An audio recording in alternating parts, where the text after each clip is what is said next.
Sir, இந்த தடவை சட்டமன்ற தேர்தல் ரெடி ஆகிட்டு இருக்கீங்க.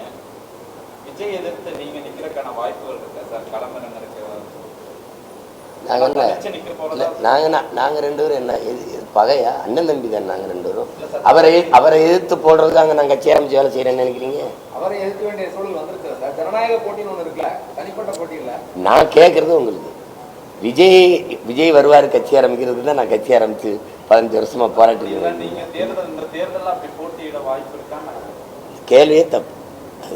சும்மா அதில் சார் அதிகார படம் பணப்படம் எங்களுக்கு மத்தியில நீங்க பேச்சு மட்டுமே மூலதனமா வச்சு பேசிருக்கீங்களே, உங்களை நம்பி போட்டியிடுற தம்பிகள் சோர்ந்து போக மாட்டாங்களா?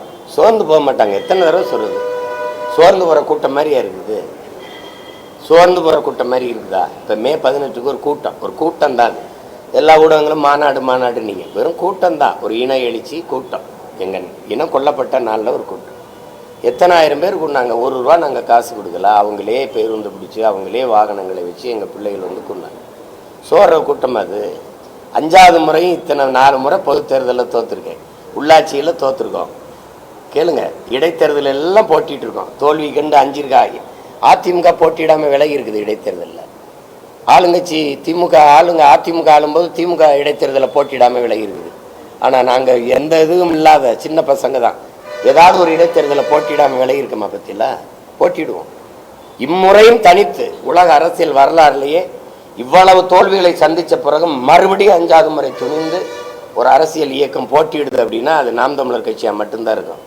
காரணம் என்னன்னு கேளுங்க, எங்களை கேளுங்க. எங்களுக்கு இருக்கிறது சோற்று பசி இல்லை, சுதந்திர பசி. வயிற்று பசி இல்லை, என் மீன வரலாற்றின் பசி.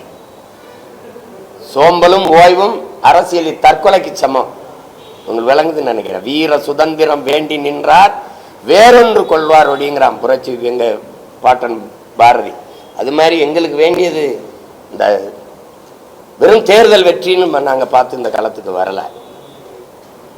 புரியுதுன்னு நினைக்கிறேன்.